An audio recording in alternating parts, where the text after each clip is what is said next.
अमृता अपने माता पिता के साथ चिड़ियाघर की सैर करने जाती है। अमृता छोटी बच्ची थी और अपनी माँ की गोद में बैठ के सैर कर रही थी, इसीलिए चिड़ियाघर में उसके लिए टिकट नहीं लगता।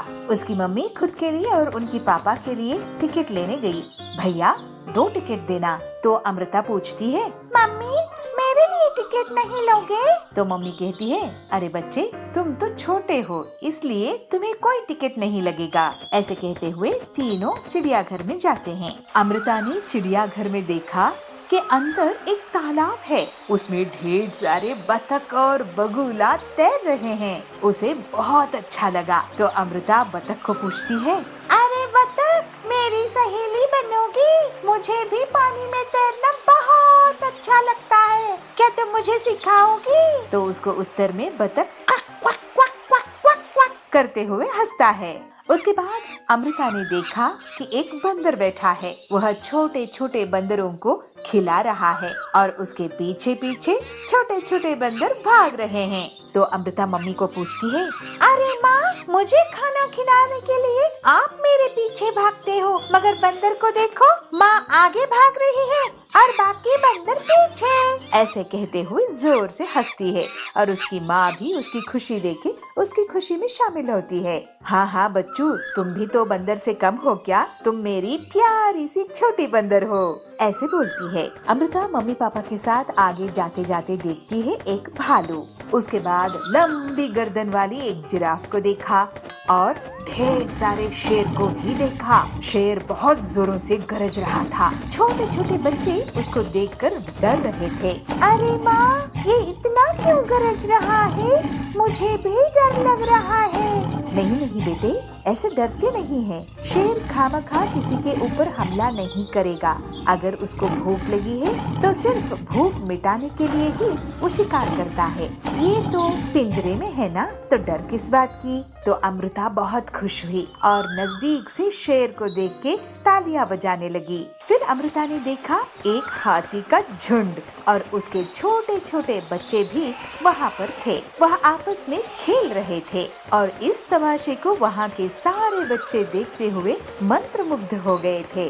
बड़ा हाथी छोटे छोटे हाथियों के बदन पे अपनी सूंड में पानी लेते हुए नहला रहा है और छोटे छोटे हाथी लाइन से अपनी माँ के पीछे आगे घूम रहे हैं। अमृत ये सब देख रही थी और उसे लगा अपनी माँ की गोद में बैठ के जो सैर कर रही है वो गलत है। जब वहाँ से बाहर निकले तो अमृत अपनी मम्मी की गोद में नहीं थी। अमृत ने चिड़ियाघर में ये भी देखा कि बहुत छोटे छोटे बच्चे वहाँ अपने पैरों पे चल रहे थे। कोई भी अपनी मम्मी पापा के गोद में बैठा हुआ नजर नहीं आया। अमृता भी अपनी मम्मी पापा के हाथ पकड़ के अपने छोटे छोटे पैरों से चलने लगी। असल में अमृता एक डरपोक और बहुत ही जिद्दी बच्ची थी।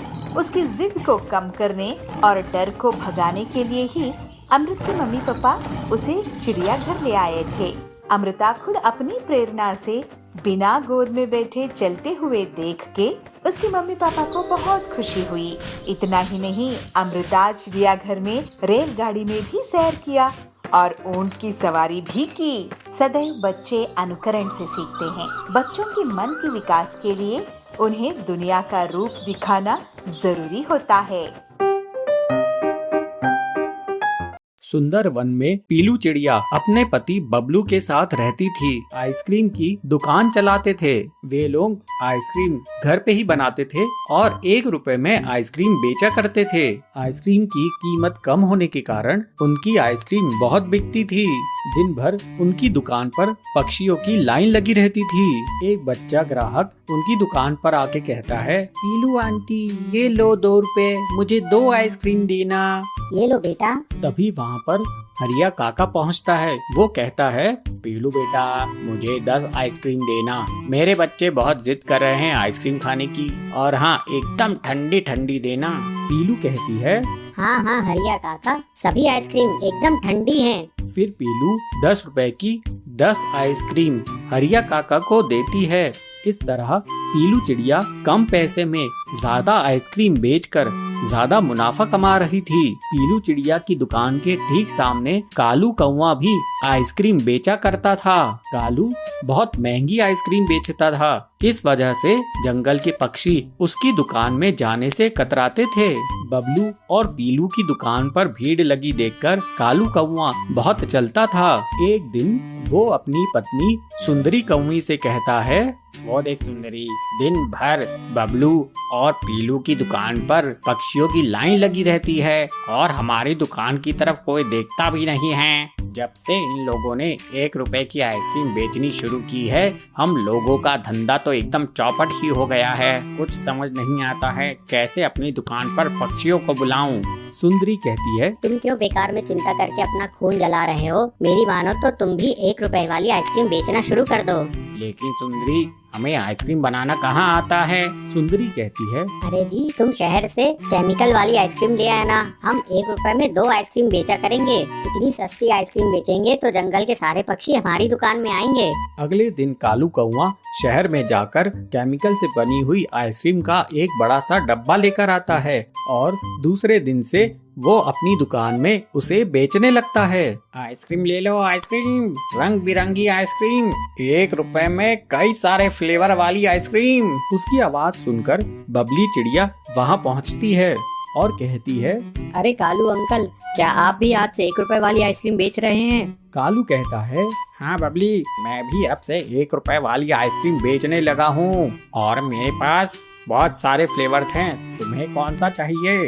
बबली कहती है, अंकल जी, मुझे मैंगो फ्लेवर्स की 2 आइसक्रीम देना। कालू कौवा बबली को मैंगो फ्लेवर की आइसक्रीम देता है। आइसक्रीम खाकर बबली कहती है, वाह अंकल, ये आइसक्रीम तो बहुत टेस्टी है। मैं अपने और दोस्तों को लेकर आती हूँ। आइसक्रीम के बहुत सारे फ्लेवर होने के कारण कालू कौवे की दुकान चलने लगती है। अब पीलू चिड़िया के सारे ग्राहक कालू के यहाँ से आइसक्रीम खरीदने लगते हैं। ये देखकर बबलू बहुत दुखी हो जाता है और उसे पीलू समझाती है, तुम चिंता क्यों करते हो? हमारी आइसक्रीम बिना केमिकल की है। देखना, एक न एक दिन सारे पक्षी हमारे ही दुकान में वापस आ जाएंगे। इस तरह कुछ दिन बीत जाते हैं और कालू कौवे की केमिकल वाली आइसक्रीम खाकर लोग बीमार पड़ने लग जाते हैं। बहुत सारे पक्षी उसकी दुकान पर इकट्ठा हो जाते हैं और हंगामा करने लगते हैं। हरिया कहता है, अरे तुम अपनी आइसक्रीम में क्या मिलाते हो? हमारे बच्चे तुम्हारी आइसक्रीम खाकर बीमार पड़ने लगे हैं। आज से पहले ऐसा कभी नहीं हुआ। पीलू चिड़िया की आइसक्रीम हम खाते थे तो कोई भी बीमार नहीं पड़ता था। हम तुम्हारी कंप्लेन पुलिस में करेंगे। ये सुनकर कालू डर जाता है। वो कहता है, नहीं नहीं, मेरी कंप्लेन पुलिस में मत करना। मैं अब से आइसक्रीम बेचना बंद कर दूंगा। मैं ये आइसक्रीम शहर से खरीद कर लाता था। मुझे नहीं पता था कि इसमें केमिकल्स मिले हैं जिससे बच्चों की तबीयत खराब हो जाएगी। फिर कालू कौवा केमिकल से बनी हुई आइसक्रीम बेचना बंद कर देता है और पीलू और बबलू की दुकान फिर से चल निकलती है। सारे पक्षी उन्हीं के यहाँ से आइसक्रीम खरीदने लगते हैं। कुछ दिनों बाद दोनों पति पत्नी अब अलग अलग फ्लेवर्स की आइसक्रीम बेचने लगते हैं। उनकी दुकान की बिक्री अब और बढ़ जाती है। फिर बबलू कबूतर और पीलू चिड़िया खुशी खुशी रहने लगते हैं। चंद्रा और सुशी दोनों बहुत अच्छे दोस्त थे। चंद्रा एक दिन अपनी दोस्त सुशी के घर आती है। घर के अंदर आते हुए अपनी दोस्त को बुलाती है, अरे ओ सुशी, क्या कर रही हो? सुशी अंदर से आते हुए, अरे चंद्रा, तुम आओ ना, बहुत दिनों के बाद दर्शन दिए। अरे मैं कोई भगवान हूँ जो दर्शन दूंगी? अरे मैंने कब ऐसे कहा? तो फिर कैसे कहा? अरे बस भी करो ना यार। अरे मैं तो चुप ही हूँ ना। अरे तुम बदलोगी नहीं? अरे मैं तो ऐसी ही हूँ ना। तुम ही बता दो कैसे बदलना है। अरे चुप करो यार। तुम्हें लगता है कि तुम्हारी बेतुकी बातों से हंसी आएगी? तो क्या फिर रोना आएगा? अरे यार, मैं जाऊंगी यहाँ से। मेरे से तुम्हारी बातें सुनना नहीं होगा। ऐसे कहते हुए बस अब उठ के जाने वाली थी तो चंद्रा बोलती है, अरे बस करो ना यार, मैं तो मजाक कर रही थी, बैठ भी जाओ। हाँ, अब बोलो।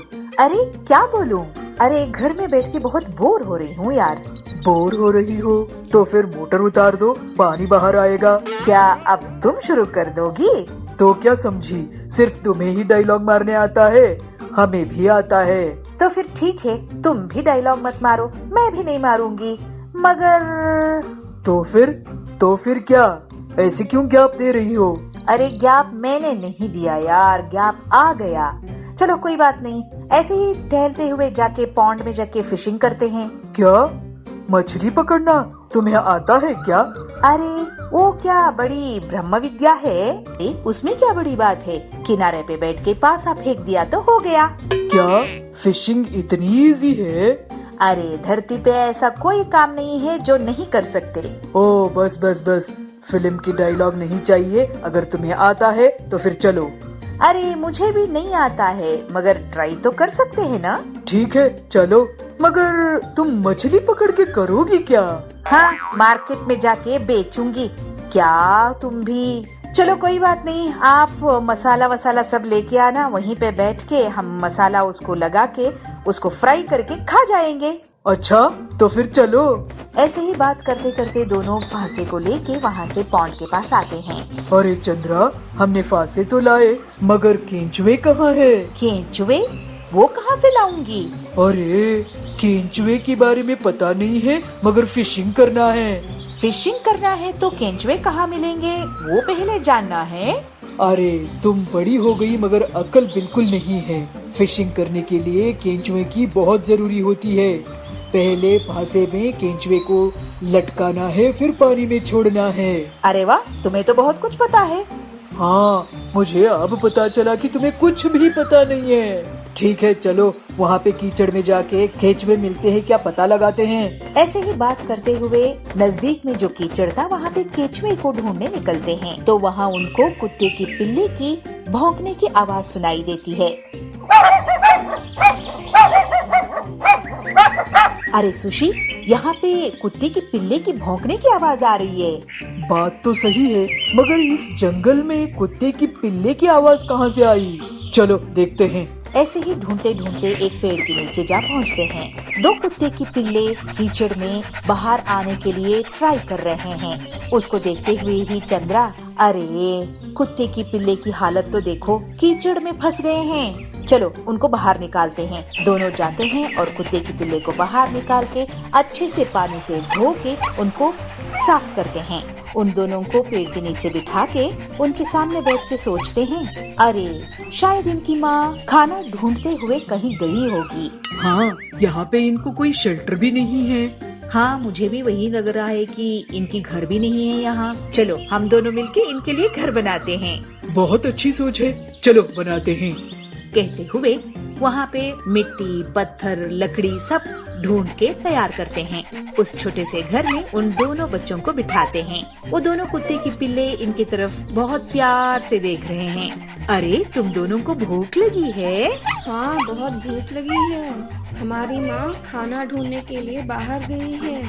अच्छा कोई बात नहीं, आपके लिए खाने के लिए हम ढूंढ के लेके आते हैं। कहते हुए नजदीक जो पॉन्ड था वहाँ से फिश पकड़ के लाके अच्छे से फ्राई करके उन दोनों कुत्ते की पिल्ले को खिलाती है।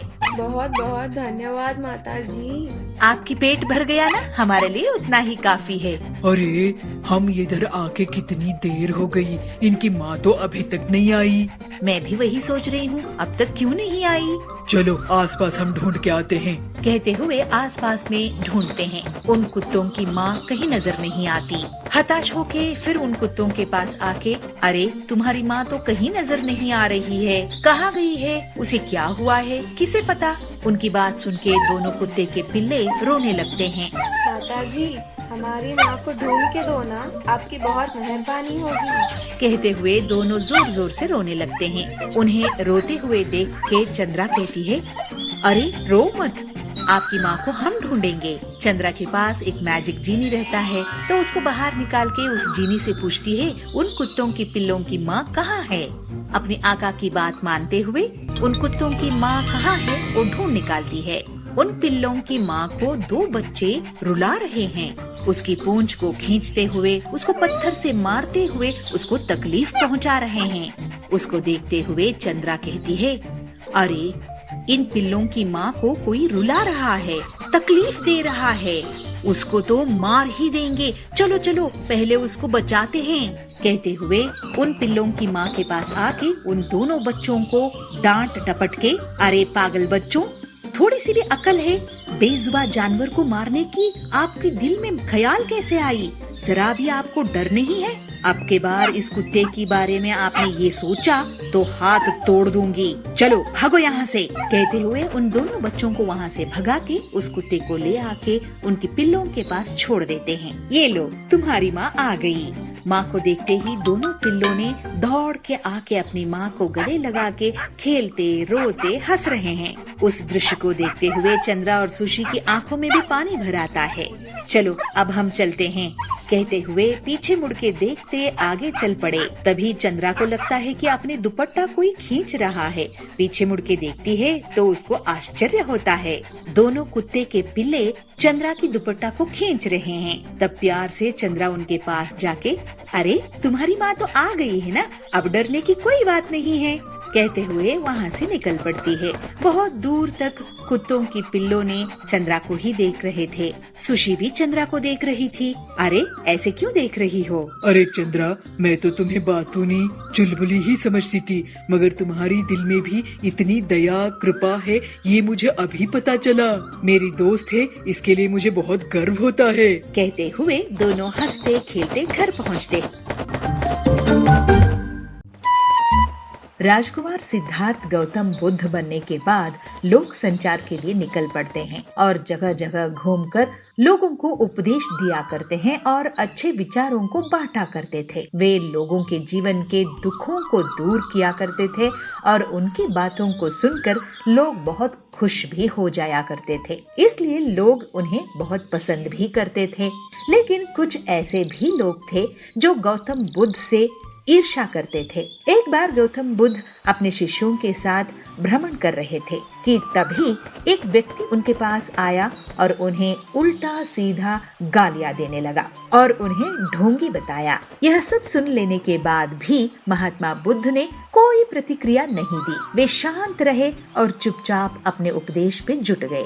ऐसे में उस व्यक्ति ने फिर से गौतम बुद्ध को उल्टी सीधी गालियां दी और उनके पूर्वजों के बारे में भला बुरा कहने लगा। लेकिन फिर भी महात्मा बुद्ध शांत बैठे थे। यह सब देखकर उनके शिष्य और आसपास मौजूद लोग अचरज में पड़ गए और सोचा कि महात्मा बुद्ध उस व्यक्ति को क्यों जवाब नहीं दे रहे हैं। कुछ देर बाद वह व्यक्ति अपने आप ही शांत हो गया। उसके शांत हो जाने के बाद बुद्ध ने कहा, अगर कोई हमें तोहफा देता है तो ये हमारे ऊपर है कि उसे हम लेते हैं या नहीं लेते हैं। अगर हम उसे अपना लेते हैं तो वो हमारे पास आ जाता है। वही अगर हम उसे नहीं अपनाते तो वह उसी व्यक्ति के पास चला जाता है जिसने वह तोहफा दिया था। उसी प्रकार इस व्यक्ति द्वारा दिया गया अपशब्द स्वीकार करना या ना करना मेरे ऊपर है। हमें कभी भी तुरंत प्रतिक्रिया नहीं देनी चाहिए। हमें हमेशा शांत होकर सही या गलत के बारे में विचार करके प्रतिक्रिया देनी चाहिए। इससे बुरी से बुरी बातें टल जाती हैं और मुसीबतों से छुटकारा भी मिलता है। बुद्ध की यह सब बातें सुन लेने के बाद वह व्यक्ति शर्मिंदा हो गया और तुरंत बुद्ध के चरणों में गिर गया और उनसे माफी मांगने लगा। गौतम बुद्ध उसे माफ किया और फिर आगे बढ़ चले। जिंदगी हमें सब कुछ देती है। कुछ भी स्वीकार करना या ना करना यह हमारा पसंद और नापसंद पे है। हमें जीवन के लिए अच्छी चीजों को स्वीकार करना चाहिए। ऐसी चीजों को अस्वीकार भी करना चाहिए जो हमारे जीवन के लिए अच्छी नहीं है। और यह भी है कि दूसरों द्वारा किया गया अपमान सच में हमारा अपमान होता है। आप अपमानित तब होते हैं जब आप अपनी प्रतिक्रिया देते हैं। अगर आपका कोई अपमान करे तो उसे आप एक अच्छी प्रतिक्रिया दीजिए। ऐसे करने से आपका अपमान नहीं होगा, लेकिन अगर आप बुरी प्रतिक्रिया दोगे तो जरूर आपका अपमान होगा। इसीलिए कोई भी प्रतिक्रिया देने से पहले 2 बार जरूर सोच लीजिए।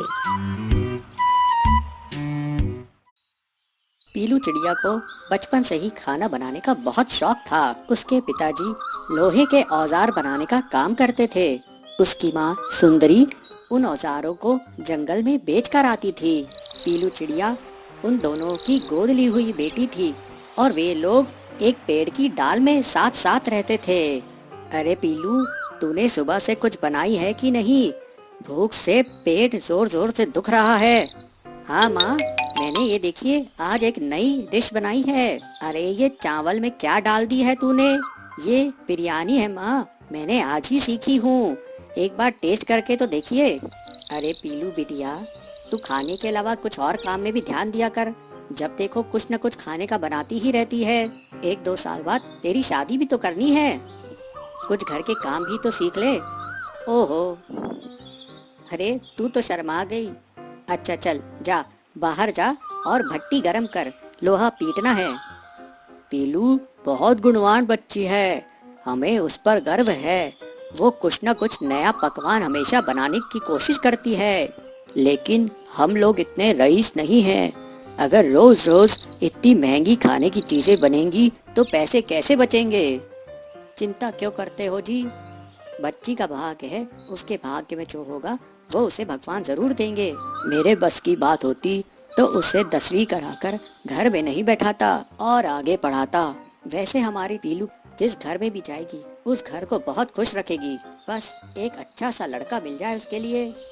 अरे हम गरीब लोग हैं, गरीब पेड़ में रहते हैं, गरीब घोंसले में रहते हैं। लड़का भी तो ऐसा ही देखना पड़ेगा ना। जब भी पीलू चिड़िया की माँ की तबीयत खराब हो जाती थी तो पीलू चिड़िया पेड़ की एक डंगाल पर औजारों को बेचने बैठ जाती थी। एक दिन उसे वहाँ भोलू मिला। भोलू उससे कहता है, अरे पीलू, तुम यहाँ क्या कर रही हो? मैं ये मेरे पापा द्वारा बनाए गए औजार यहाँ पर बेच रही हूँ।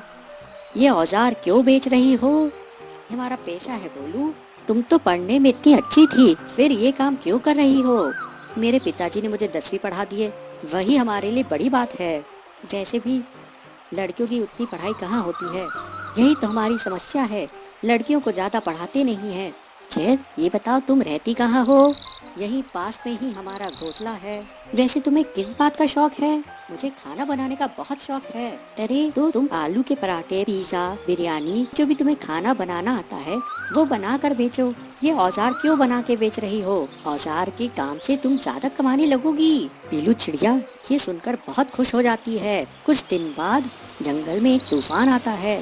पीलू चिड़िया के पिताजी उस तूफान में फंस जाते हैं और उनकी जान बाल बाल बचती है। लेकिन इस तूफान की चपेट में आने के कारण उनका आधा शरीर काम करना बंद कर देता है। उनकी पत्नी सुंदरी सोचती है कि कैसे अब आगे घर चलेगा। सुंदरी कहती है, आप चिंता मत कीजिए जी, हम आपको अच्छे डॉक्टर को दिखाएंगे। अरे लेकिन पैसा कहाँ से आएगा? पीलू की शादी भी तो करनी है। पीलू इस बात को सुनकर बहुत दुखी हुई और वो अपने पिताजी के पास आकर बोली, पिताजी आप चिंता मत कीजिए, मैं हूँ ना, मैं और मेहनत करूँगी और मैं और माँ कोई न कोई रास्ता जरूर निकाल लेंगे। पीलू की बात सुनकर उसके पिताजी कहते हैं, अरे बेटा तू इतनी छोटी है, तू क्या क्या करेगी? पीलू कहती है, पिताजी जब तक पिताजी आप ठीक नहीं हो जाते मैं घर के बाहर आलू के पराठे, पिज्जा बनाकर बेचा करूँगी। अरे पीलू ये काम करोगी तो लोग क्या कहेंगे?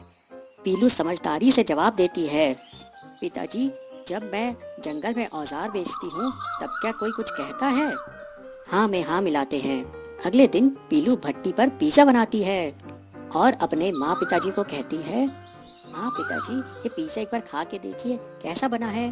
पीलू के माँ और पिताजी उस पिज्जा को खाते हैं। पीलू चिड़िया की तारीफ करते हैं, अरे वाह ये तो बहुत स्वादिष्ट लग रहा है, हमने तो ऐसा कभी कुछ नहीं खाया था, अब मैं यही काम करूँगी। पीलू की माँ कहती है, लेकिन ये सब तेरे दिमाग में आया कहाँ से?